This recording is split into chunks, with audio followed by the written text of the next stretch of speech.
You need to try CBT. I know how scary it seems at first, something you've only seen on the fringes of the internet, but I promise you it's something that has improved the lives of many men and women for the better.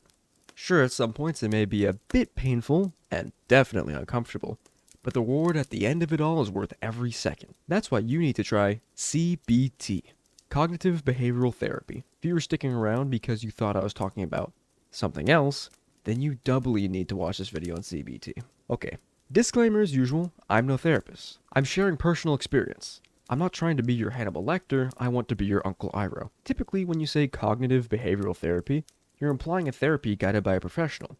But CBT can also be done by the individual person, hence why I'm comfortable making this video. So with that out of the way, let's answer some questions. First being, what is cognitive behavioral therapy, aka CBT? CBT is a form of talking therapy that basically utilizes self-reflection and retraining the brain to help people lead happier lives. In other words, looking at the man in the mirror to learn to better face your problems. Unironically, anytime you see some anime character realize a truth about themselves, and all of a sudden they're able to stop time or something, that's conceptually what CBT is. It's not instant, and I'm not teaching you how to become Gojo, be so for real with me. But for getting past things like social anxiety, lack of motivation, basically any mental process that isn't serving you well, CBT is the practice of getting past it. That brings us to our next question. Why should you learn how to use CBT? Well, that's a simple answer, my boy. Think about this. There's a lot of challenges in life that you can muster through based on willpower alone. Never doubt the indomitable human spirit, but take a second to consider how much time, stress, and effort you can save by working with healthy habits instead of against bad ones. Sure, you have the willpower to carve out a mountain with a spoon. You could do that. Or you can have the willpower and a jackhammer. CBT is your jackhammer. That's the why of why you should use CBT. That's all the preliminary info you need at this point. Now it's time to set you up for success with the first step in CBT, identifying the problem. Think of all the problems that you deal with on a day-to-day basis. Not the things that just hurt you, but specifically the things you struggle with. Going to the gym, talking to new people, refraining from tossing a chair at a customer. Keep a note in mind of exactly what you struggle with and write it down if you can't get to it at the moment. From there, think about what made you struggle, and don't slack on this part. You wouldn't let a doctor half-ass a diagnosis. Don't do the same with understanding your brain's problems. So when it comes to actually finding out what you're struggling with mentally, it might be a little bit difficult. But what's worked for me has been, if you strike a nerve, that means you have a nerve to strike type of mindset. Essentially what I mean by that is whatever aspect of the situation induces the strongest negative feeling is often closest to the truth. Now take that negative feeling and compare it to childhood memories that you remember making you feel the same way. Because honestly, to deity of your choice, half of your bad habits or inabilities are going to originate from your childhood. And voila! You have a well fleshed out context of your issue. This process takes a while, but it's an important step. If you understand the root of your problems, the actual pruning of your problems becomes easier and much less scary. Moving on, we've measured out the problem in its entirety.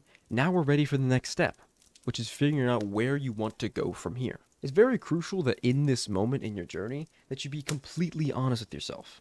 You don't want to be powerful, you don't want revenge. This isn't a damn anime. You want to be happy in this life. That should be your goal. Find some role model, real or fictional, that handles your problems in a way that makes themselves and the people around them happy. Don't try to go on some tirade of trying to turn your inability to talk to women into being able to yell at them. Aim to live competently and happily. Aiming for much else just isn't good for you or anyone else. Trust me on that. Once you have a good grasp of what you're changing, and what you're changing to, the next step is practice. I know it seems simple, but trust me that most problems are just that. Conscious effort for repeated behavior. Specifically keep in mind that first part, conscious effort. If you want to aim better, you focus on your form and breathing. If you want to gain muscle, you also focus on your form and breathing. This won't be any different. Introduce yourself into a controlled environment of specifically the thing that makes you most uncomfortable, ideally with a friend, and start acting in the ways that you want to be most. As time goes on and you get more comfortable or capable, gradually introduce yourself to tougher and tougher situations, all the way until you are fully confident you are past the problem. And then, you're done. That's an entire cycle of cognitive behavioral therapy. I say cycle because it really isn't a one-time thing. There's plenty of challenges in life that you won't be equipped to handle, And being able to look inside yourself, combined with the willpower to achieve your goals, is the biggest strengths of humanity. Use it to your advantage. That's all the advice I have on this topic, but I'm going to give a brief personal example of this process, mainly because I feel like this topic could use one. If you already got the point, then have a nice day. Subscribe to the channel, and I wish you luck, brother man.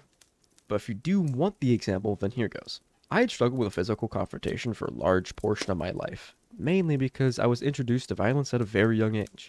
You see, when you're young and everyone is like 4 to 5 times your weight, it's natural for your brain to default to being more submissive and docile because, straight up, you aren't winning those fights. But as I grew in age, and very specifically growing up as a man, the practice of metaphorically letting other dudes piss on your leg and not doing anything about it is incredibly harmful to a guy's psyche. So around the age of 18, I started really reflecting on why I was the way I am. I eventually found out the reason I previously mentioned.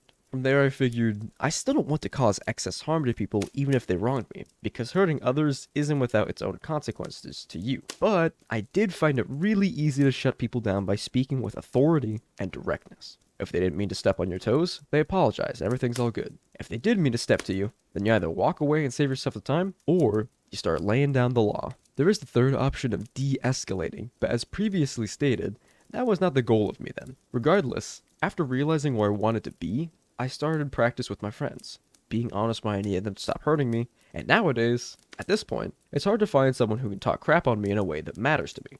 And if they do, I let them know. Of course, there's a lot of examples of CBT I've done throughout my life, but that one just felt like the easiest to explain. Keep in mind, I'm not special. I'm just a guy.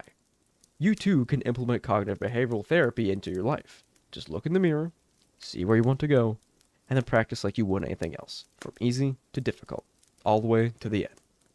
Okay, now Papa is done.